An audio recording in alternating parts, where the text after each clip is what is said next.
Hello everyone, how are you doing today? I trust you're having a wonderful day. We'll be discussing more in our cybersecurity analyst course. We'll be talking about Linux. We started talking about operating system about 2 or 3 classes ago, and we're able to look at what an operating system is, the different types of operating system, and then we're able to talk about Linux, but now we're looking into Linux at a very deep level. Looking at the architecture of Linux and basically understanding more about how Linux can be used in the security world. The first thing we need to understand is Linux is the most used operating system in the security world, used by millions of systems all over the globe. Linux is open source. It was created by the man called Linus Torvald in 1991 and actually being used by 500 of the most powerful supercomputers in the world. A lot of even mobile apps use Linux. Android was built on one of the distributions of Linux. And also Linux is being used, is the most used in the security world. When security is being considered, then you should start thinking about Linux because it has so many built-in security tools. Linux is actually a very great operating system. So basically, we say Linux is open source. Then I don't know if you know too much about what an open source is, but generally, from the word open source means a source code that is developed and maintained through open collaboration. So when we have source code, from source code as engineers, as basic developers, as people who have general knowledge of tech, you might have heard about source code before. So source code is more like a code base. I don't know how to explain it more than that. Just like a whole code written down in a base. So basically, when we talk about open source, the code is available for anyone to be able to see. You can be able to look at it, you can be able to edit it, modify it, and distribute it. So that's why open source is a big deal, because with open source, this is actually a code base that is maintained through open collaboration. Anyone can use, anyone can examine it, anyone can alter it, anyone can distribute it as they seem fit. So this open source is different from the proprietary softwares or the closed source softwares. Examples like Microsoft, Adobe Illustrator, and all of that. Those ones create softwares and sell it as proprietary softwares. So they sell it to the end users. You can buy it as a company, or you can buy it or use it as an individual. So it's been sold to you and is probably being renewed on a license basis, on a yearly basis at a license fee. So in a closed source, you cannot edit, you can't tamper with it, you can't distribute it at all. That will become an offense. But with open source, you can be able to sell.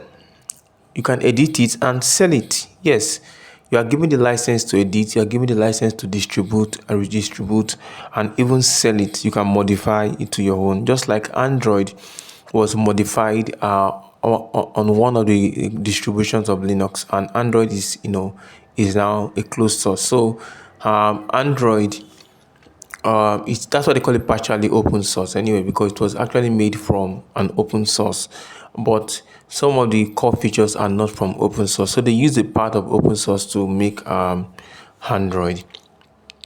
So that is it about open source. Open source is basically about creating intellectual property such as software through open collaboration and inclusiveness.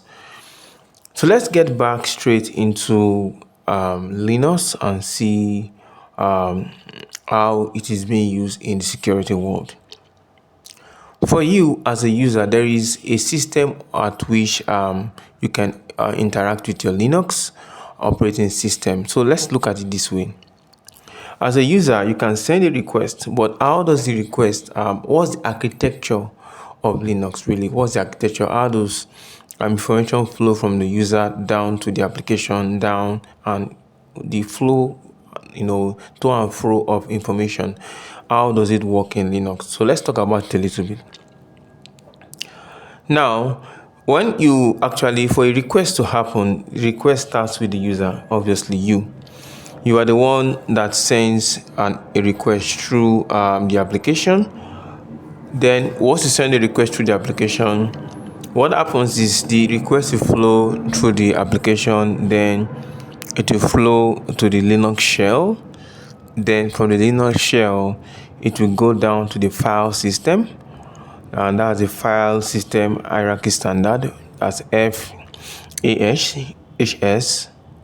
Then it will now flow to the kernel and the hardware. So let's explain a little bit about some of these basic features of Linux. Like we said, Linux is heavily used, so it has some basic features. Let's explain these basic features, starting with the user.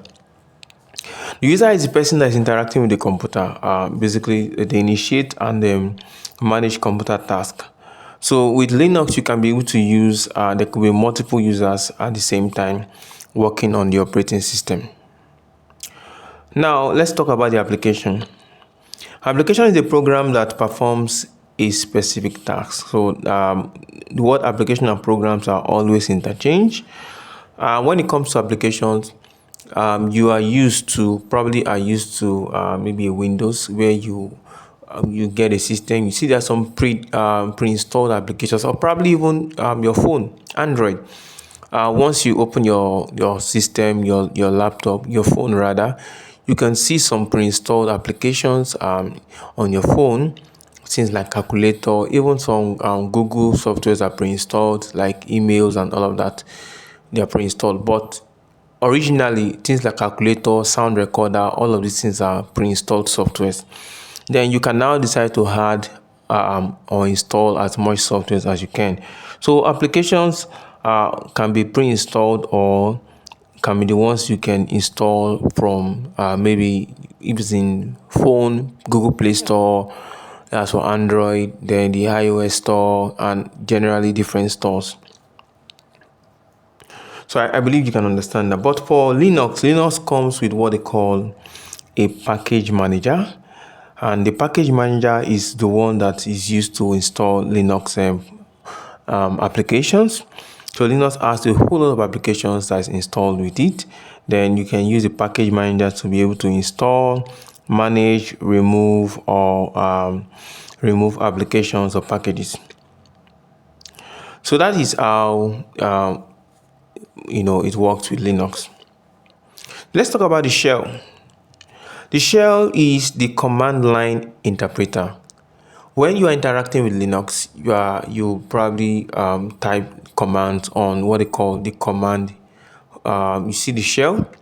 That's the shell. You are able to write on the shell and it's able to interpret what you write, because it's more like an interface between you, the user, and the computer. You can be able to see what you write because it's able to interpret it and interpret the command and give a response back.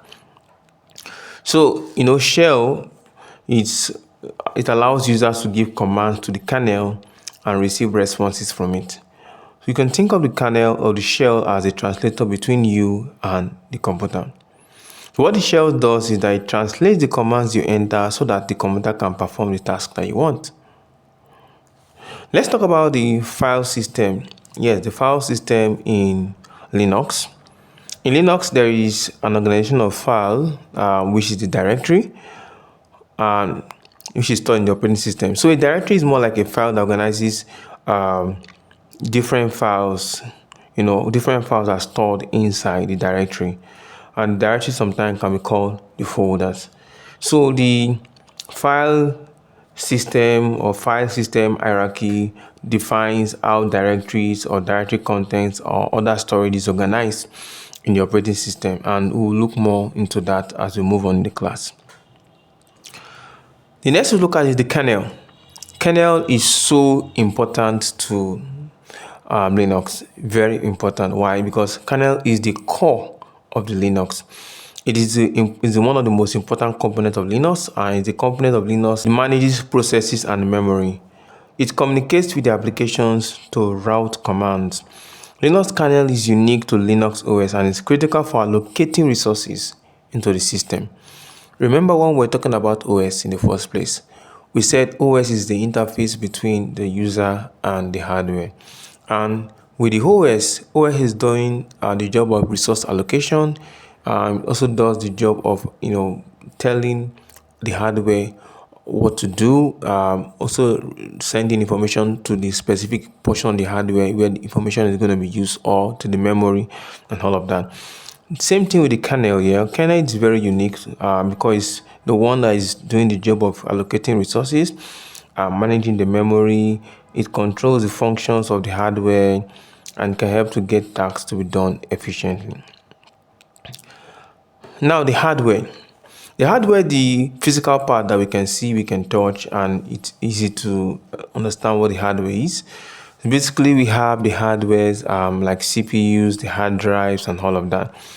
So if you can still remember secondary school computer science, you know that we have peripheral devices and internal hardware devices. So we talk about peripheral devices as those hardware components that are attached or controlled by the computer system.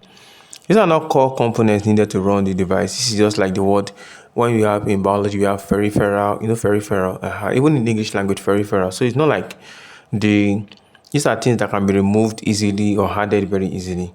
Examples like keyboards, mouse, printers, monitors, and all of these are the peripheral parts.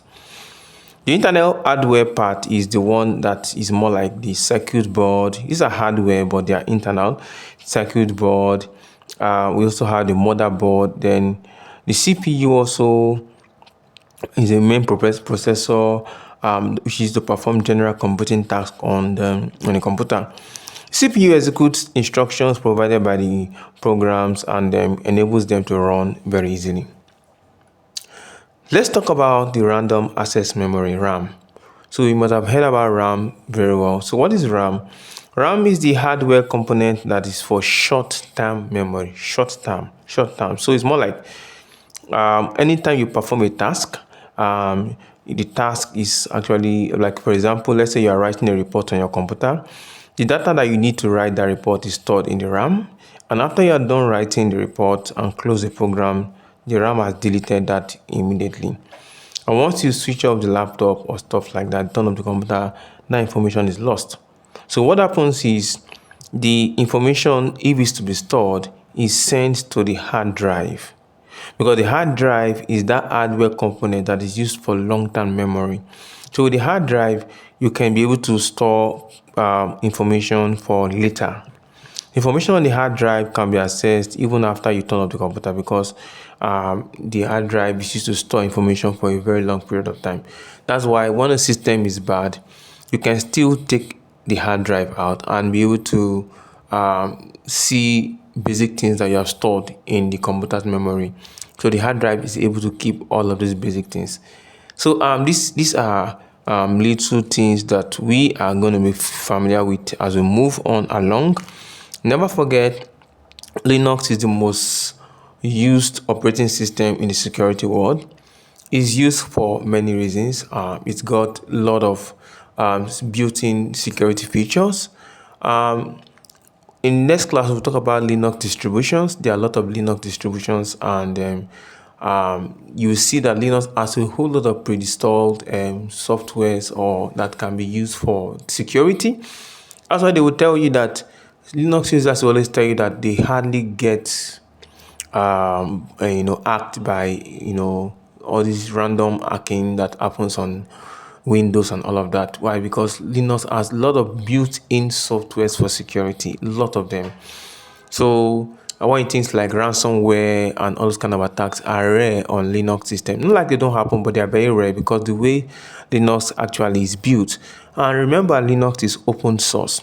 And open source means that the software is actually, the source code and the software is maintained through open collaboration. And one thing that is good about it is that we have a community of people that are always maintaining the software. So to a very good extent, it's secure. It's not something someone can just tamper with, because you have a lot of developers that are working on the softwares day and night both in terms of organizational developers, even general users, and all of that. They are working on it. So open source ensures safety to a great extent.